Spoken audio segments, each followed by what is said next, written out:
오늘의 말씀은 누가복음 24장 30절에서 31절 말씀입니다.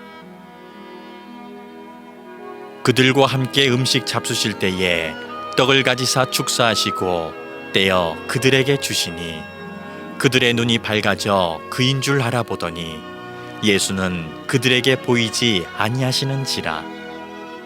아멘.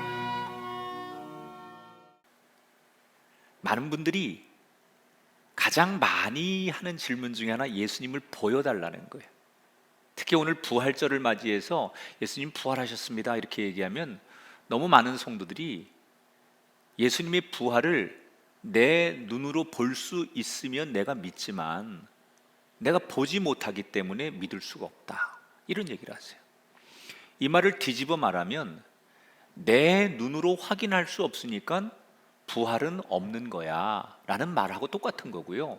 아니, 내 눈으로 볼 수 없으니까 예수님은 없는 거야, 하나님은 없는 거야 라고 말하는 거하고 똑같다는 거예요. 그런데 여러분, 정말 여러분에게 제가 되묻고 싶어요. 그렇게 말하는 사람들의 말이 맞는 겁니까? 정말로 예수님의 부활이 없기 때문에, 하나님이 존재하지 않는 거기 때문에 부활하신 예수님이 보이지 않고 하나님이 보이지 않는 겁니까? 여러분 그렇게 생각하세요? 아닙니다. 하나님은 창조 이전부터 존재하시는 전능하신 분이었고요, 특별히 예수님은 죽음과 사망 권세를 이기시고 부활하셔서 온 세상을 다스리셨어요. 근데 왜 우리가 그걸 확인 못하느냐? 이유는 하나예요. 우리의 영적인 눈이 가리워져 있었기 때문에 보지 못하는 거예요. 예수님이 문제가 아닙니다. 바로 내 눈이 문제인 거예요. 그래서 우리가 이 문제를 해결하려면, 예수님이 문제가 아니라 내가 문제라면 이 문제를 우리가 해결해야 되는데 어떻게 해결해야 되느냐? 제일 필요한 것은 가리워진 내 눈이 열려져야 돼요. 어두워져서 볼 수 없는 내 눈이 환해져서 보는 눈으로 바뀌어야 돼요. 그 눈이 열리기만 하면 부활하신 예수님을 우리가 보게 됩니다. 그 눈이 열리면 이 땅을 다스리시는 창조주 하나님을 우리가 보게 됩니다. 그래서 우리의 문제는 예수님이 문제가 아니라 내 눈이 문제인데, 어두워서 보지 못하는 내 눈이 열리려면 뭐가 필요할까? 누가복음 24장에 나오는 두 제자의 이야기를 살펴보려고 합니다. 자, 십자가에 달리신 예수님이 안식일을 2-3시간 앞두고 운명을 하셨어요. 금요일 오후 3시에 예수님이 운명하시잖아요. 그래서 예수님의 죽음을 목격한 끝까지 그 죽음의 현장에 있었던 몇몇 여인들과, 그리고 숨어 있었던 예수님의 제자들 몇 명이 급하게 예수님의 장례를 치르기 시작합니다. 고대 이스라엘에서는요, 안식일에는 장례를 치를 수 없다라고 하는 규정이 있어요. 그런데 이제 예수님이 돌아가시고 한 2-3시간 있으면 안식일이 시작되는 거기 때문에 사실 이 장례는 치를 수 있는 시간이 겨우 2-3시간밖에 안 되는 거예요. 그래서 예수님의 장례는 보통 사람들의 장례처럼 잘 준비된 장례가 되지 못해요. 아주 급하게 시간이 쫓겨서 치르는 장례가 되는 거예요. 원래는 사람이 죽으면 시체에 향유를 바르고 세마포에 그 시신을 잘 싸서 무덤에 놓는 게 그들의 장례예요. 그런데 시간이 없잖아요. 그래서 향유를 바르지 못하고 시신을 세마포에 싸가지고 무덤에 갖다 놓는 거죠. 그리고 안식일 지난 후 주일 첫 새벽에 향유를 발라야 되겠다, 이렇게 생각을 하는 거예요. 그리고 그들이 생각한 대로 주일 새벽에 몇몇의 여인들이 향유를 들고 무덤을 찾아가게 되는데 놀라운 사실이 벌어졌죠.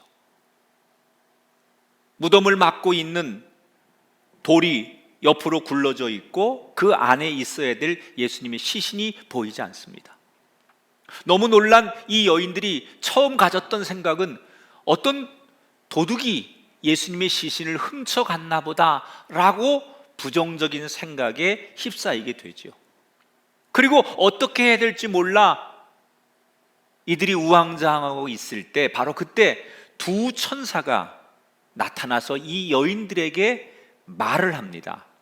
누가복음 24장 5절 6절의 말씀입니다. 같이 한번 읽어보겠습니다. 어찌하여 살아있는 자를 죽은 자 가운데서 찾느냐? 여기 계시지 않고 살아나셨느니라. 갈릴리에 계실 때 너희에게 어떻게 말씀하셨는지를 기억하라. 두 천사가 전해준 얘기가 뭐예요? 예수님께서 다시 살아나셨다는 거예요. 자, 이 믿기지 않는 놀라운 이야기를 들은 이 여인들의 반응이 궁금하지 않아요? 어떤 반응을 보입니까? 24장 8절에 보니까 그들이 예수의 말씀을 기억했다. 오늘 저는 우리 성도들에게 이 말씀을 꼭 기억하기를 축복합니다. 이 말씀을 여러분이 기억하셔야 돼요. 여인들이 제일 먼저 뭘 해요? 예수님께서 돌아가시기 전에 제자들에게 또는 예수님을 따르는 사람들에게 하셨던 말씀을 다시 기억했다 그랬어요. 그랬더니 그 말씀이 기억나고 말씀이 다시 생각나면서 그 말씀이 주는 힘으로 이 여인들이 예수님의 부활을 믿게 되었다는 거예요. 그리고는 부활을 믿으면서 곧바로 제자들에게 달려가서 이 소식을 알려요. 그랬더니 제자들이 이 얘기를 듣고 믿지 못하는 거예요. 그래서 몇몇 제자들은 우리가 직접 가서 확인해 보자, 그래서 달려가 무덤을 확인해 봅니다. 하지만 시신을 찾을 수 없었고 제자들의 상황은 점점 더 심각해집니다. 도대체 이게 어떻게 된 일이냐? 자기들끼리 토론이 벌어지고 논쟁이 벌어지고 그러다가 점점 그들은 의심하고 다툼이 시작돼요. 바로 이런 성경의 배경에서 오늘 본문의 이야기가 시작됩니다. 자, 오늘 본문의 첫 시작의 얘기를 13절, 14절을 통해서 열어보겠습니다. 같이 한번 읽어보겠습니다. 그날에 그들 중 둘이 예루살렘에서 25리 되는 엠마오라 하는 마을로 가면서 이 모든 된 일을 서로 이야기하더라. 주일날 해가 지기 전에 두 명의 제자가 예루살렘에서 한 10km 정도 떨어진, 사람이 걸어가면 뭐 한 3시간 정도 걸리는 시간이겠죠. 엠마오라고 하는 그 도시로 가고 있었다는 거예요. 자, 이 두 제자는 지금 6월절 절기가 아직 끝나지 않았는데 왜 예루살렘을 떠나서 엠마오로 가고 있었을까? 여기에는 두 가지 이유가 있었습니다. 첫째는 지난 며칠 동안 일어난 일들이 너무 혼란스러웠던 거예요. 예수님이 죽었잖아요. 그리고 그 시신이 없어졌어요.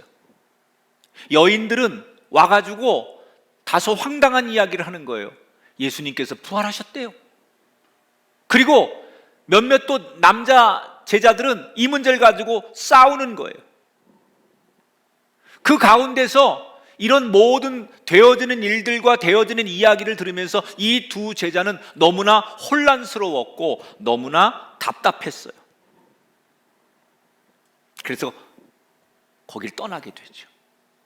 두 번째, 더 근본적인 이유가 있어요. 예수님에 대한 실망감이에요.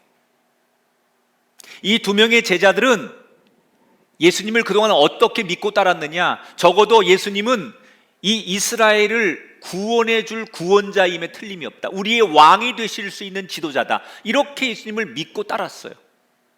그런데 그 예수님이 너무 허무하게 십자가에 죽으신 거예요. 자기들이 기대했던 예수님, 자기들이 바라보고 자기들이 생각했던 예수님이 어느 날 사라져 버렸어요.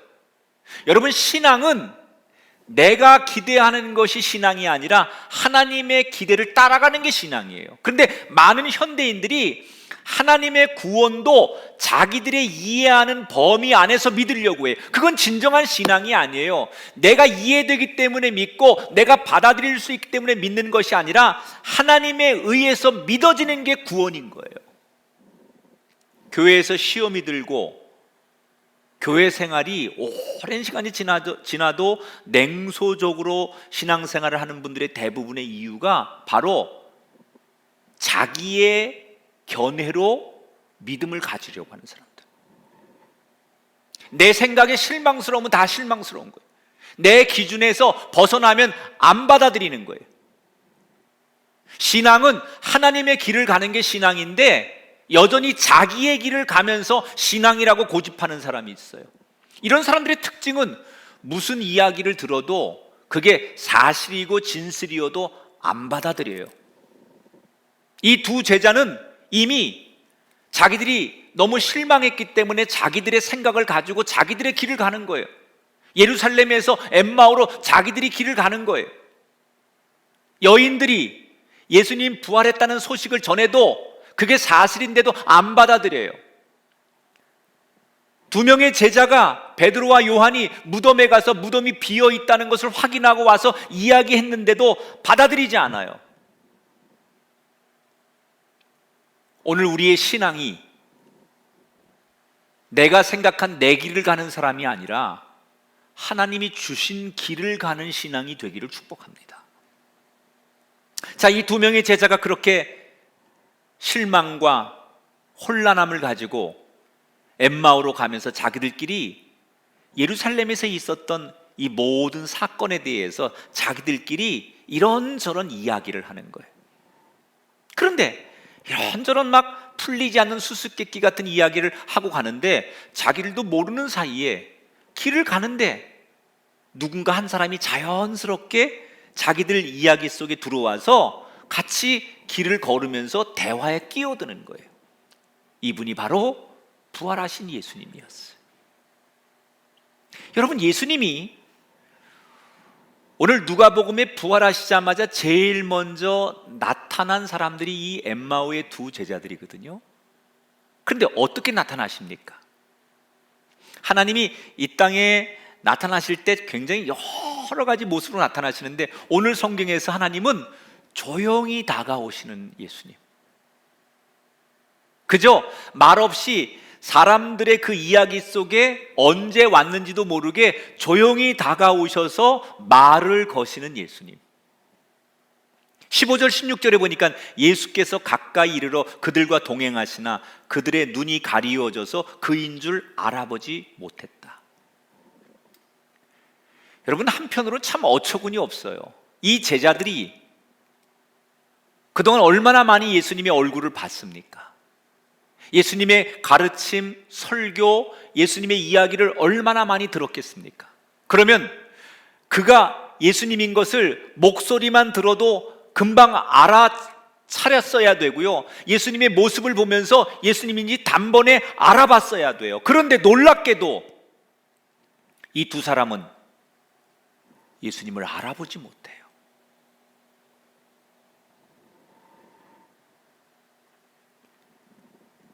예수님이 내 앞에, 내 옆에 나와 동행하는데도, 예수님이 말씀하는데도 이게 예수님 목소리인지 예수님의 존재인지 알아보지 못하고 그걸 느끼지 못하는 사람들, 이것이 오늘 우리들의 모습일지도 몰라요.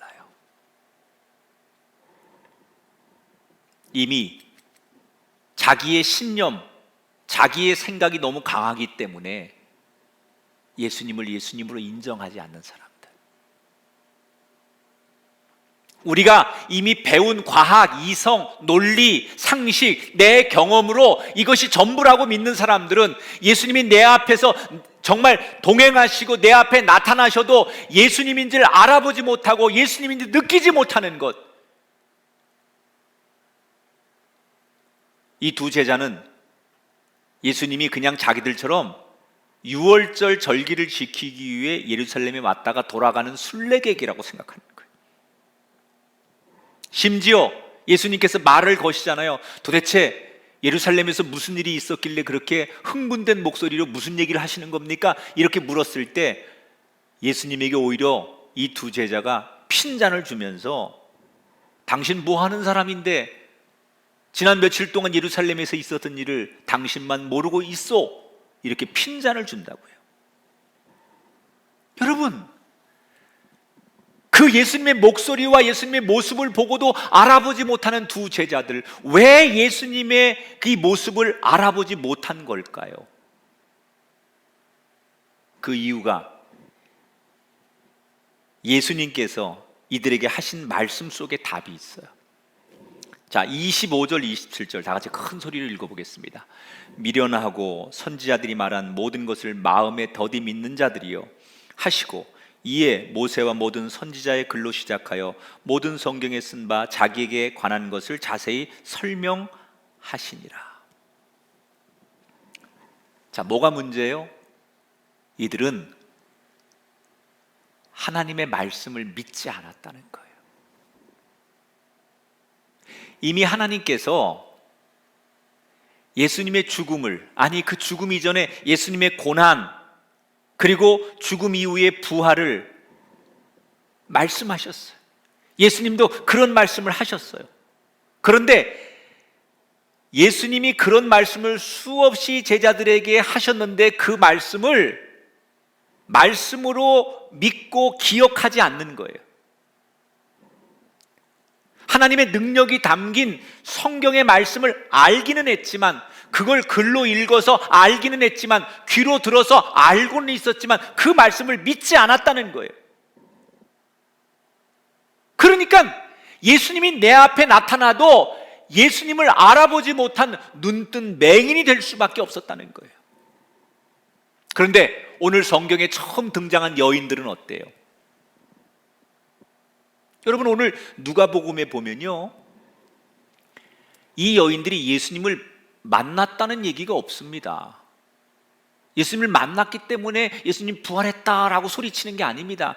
이 여인들은 단지 천사를 통해서 눈이 열린 거예요.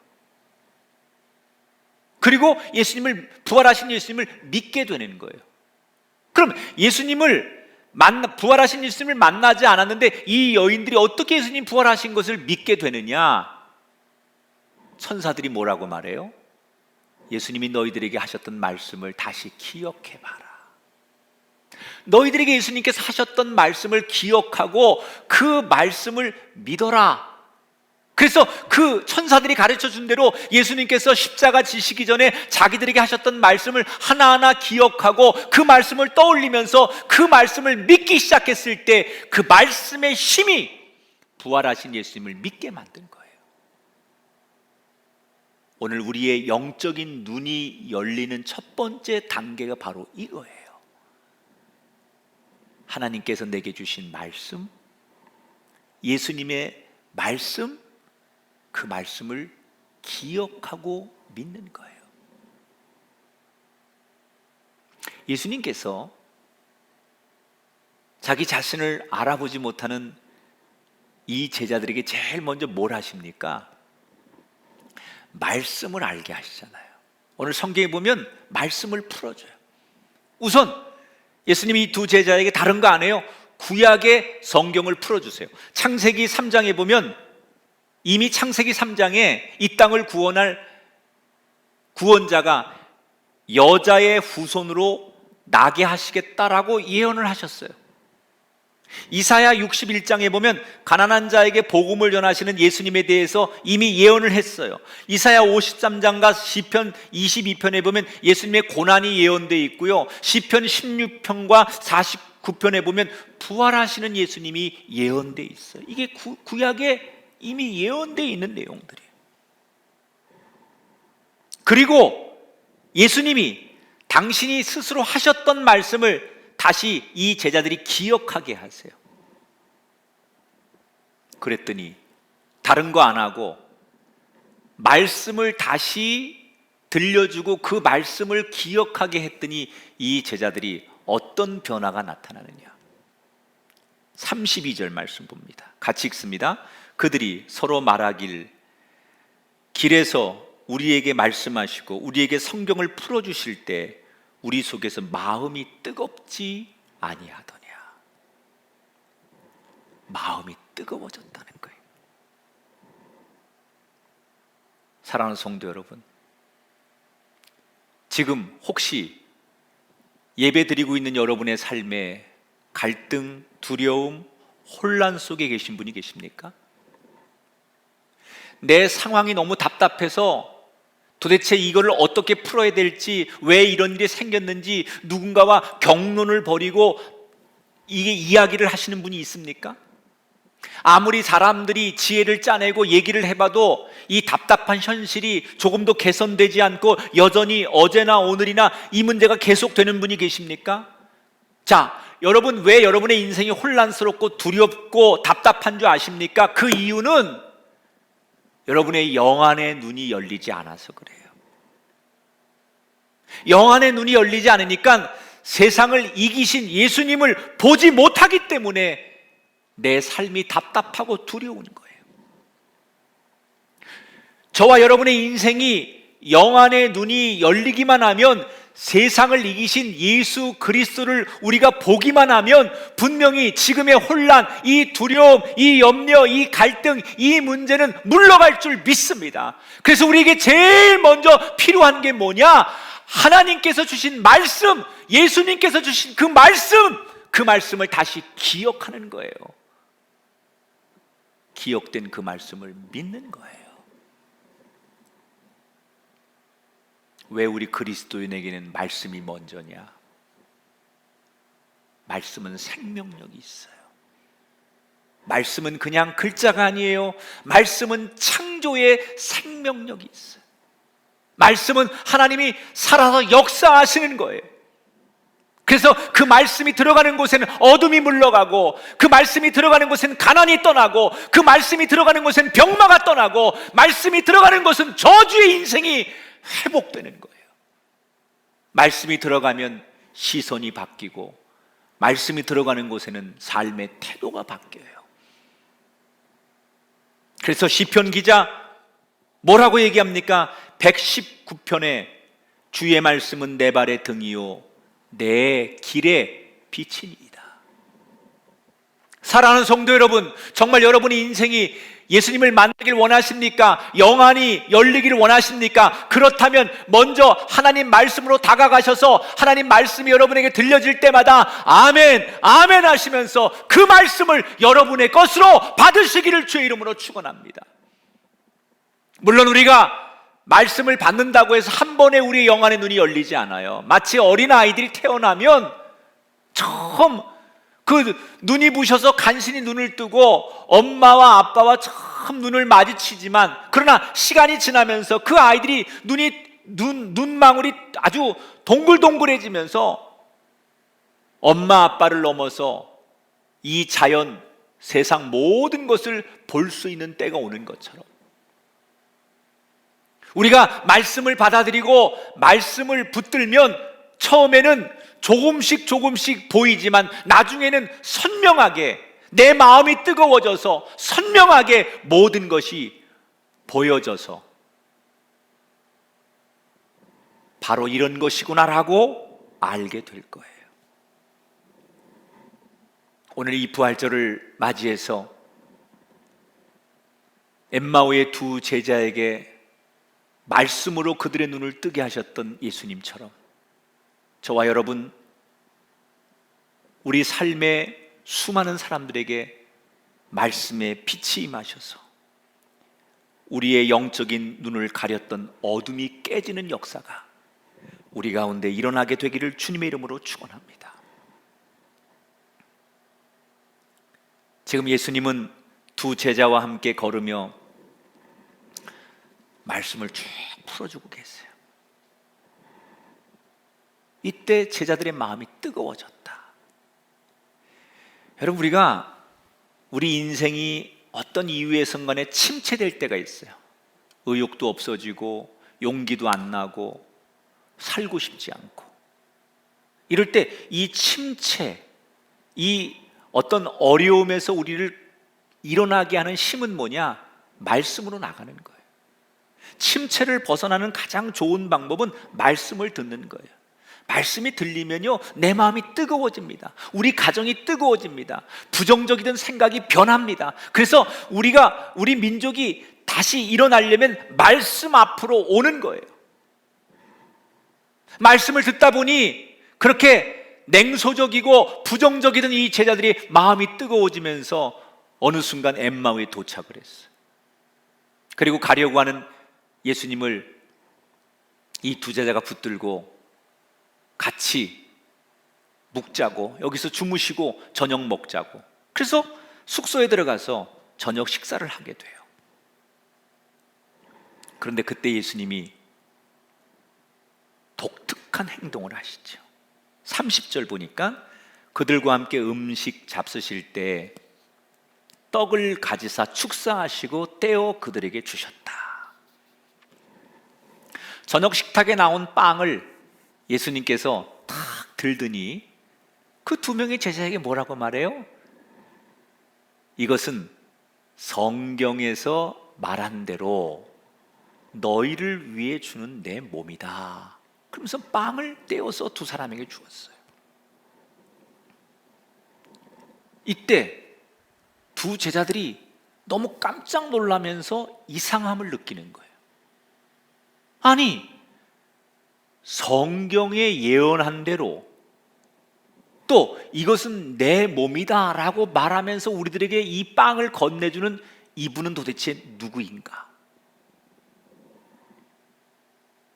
그때 이 제자들의 머릿속에 바로 며칠 전에 있었던 사건이 떠오르는 거예요.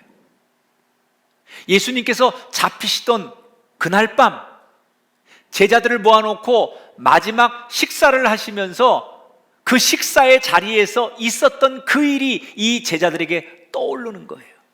그때 예수님 뭘 하십니까? 12명의 제자들과 한 식탁에 둘러앉았어요. 물론 지금 엠마오의 두 제자는 12명의 제자에 속하지 않았기 때문에 아마 같은 식탁이 아닌 옆에 다른 식탁이 있었을 거예요. 그런데 그 옆에서 예수님께서 12명의 제자들에게 하셨던 그 식탁에서 하셨던 그 모든 장면과 이야기를 보고 들었습니다. 그때는 저만치 떨어져 가지고 예수님께서 왜 저러시지? 왜 저런 말씀을 하시고 왜 저렇게 떡을 떼어서 나눠주시지? 그냥 그 말씀을 듣고 그런 모습을 보고 그런가 보다라고 지나쳤던 얘기예요. 그런 일이 사건이었어요. 그런데 지금 오늘 밤 엠마오의 식탁에서 그날 예수님께서 하셨던 그 행동과 그 말이 무슨 뜻인지 이제서야 알게 되었다는 거예요. 그때 그들이 비로소 이분이 부활하신 예수님이구나 라는 것을 알게 되는 거예요. 지금 이 사람들이 어디 귀신을 보거나 헛것을 보거나 유령을 본 게 아닙니다. 육신까지 완벽하게 부활하신 예수 그리스도께서 이들 앞에 나타나 있는 거예요. 비로소 예수님을 알아봤을 때 그들에게 어떤 일이 일어납니까? 오늘 성경 31절 같이 읽어봐요. 그들의 눈이 밝아져 그인 줄 알아보더니 예수는 그들에게 보이지 아니하시는지라. 눈이 밝아졌다는 얘기는 시력이 좋아졌다 그런 얘기가 아니고요, 환해졌다는 거예요. 어두워서 뭔가 잘 보지 못했던 영적 어둠이 사라지고 부활의 주님이 나와 함께 하시는구나, 이것을 믿게 되는 것을 눈이 밝아졌다고 해요. 여러분, 인생이, 우리들의 민족이 눈이 밝아지게 되기를 주님의 이름으로 축원합니다. 여러분, 놀라운 사실은 눈이 밝아지면서 조금 전까지 옆에 계셨던 예수님은 보이지 않았어요. 그러나 이 두 제자는 예수님이 없다고 해서 실망하거나 낙심하지 않아요. 여러분 보십시오. 이 두 제자를 비교해 보십시오.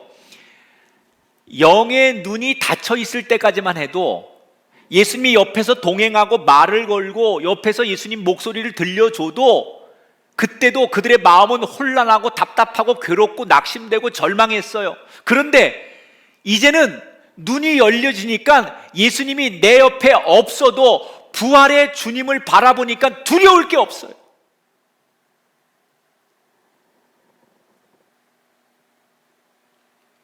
어떤 게 진짜입니까? 영의 눈이 열리는 게 진짜예요.